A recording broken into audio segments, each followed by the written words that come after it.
Monsieur le curé a toujours tort. Quoi qu'il fasse ou ne fasse pas, Monsieur le curé a toujours tort. Eh bien, s'il a l'air jovial, c'était naïf. S'il est grave et austère, c'était grancher.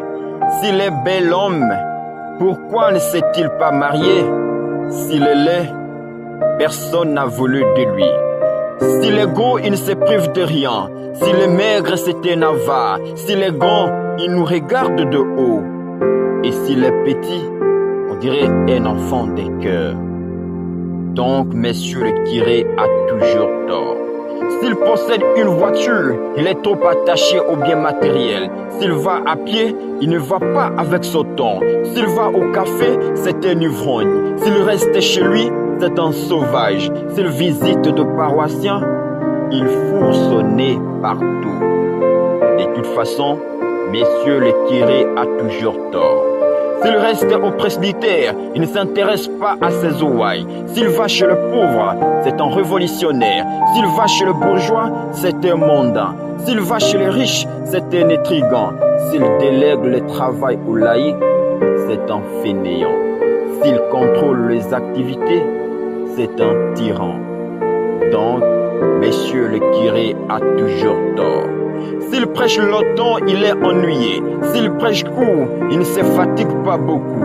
S'il élève la voix, il crie trop fort. S'il parle normalement, on ne saisit pas ce qu'il dit. S'il demande des offrandes, il court après l'argent. S'il n'en demande pas, il va falloir vérifier ses comptes. De toute façon, monsieur le curé a toujours tort.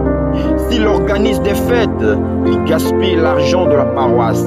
S'il n'en organise pas, la paroisse est morte. S'il sort sur le parvis après la messe, il n'a pas de contact facile. S'il commence la messe à l'heure, sa montre avance. S'il commence un peu en retard, il fait perdre son temps à tout le monde. S'il fait restaurer l'église, il jette l'argent par la fenêtre. S'il ne fait pas de travaux, il n'aime pas son église. S'il est jeune, il manque d'expérience. Mais s'il est vieux, il a l'âge critique. Bref, quoi qu'il fasse ou ne fasse pas, monsieur le curé n'aura jamais raison et il serait temps qu'on le change. Mais s'il s'en va, s'il est nommé ailleurs, qui donc pourra le remplacer? Et lorsque vient son remplaçant, nous continuons de les critiquer en les comparant avec son prédécesseur. Cela est, hélas, sans fin.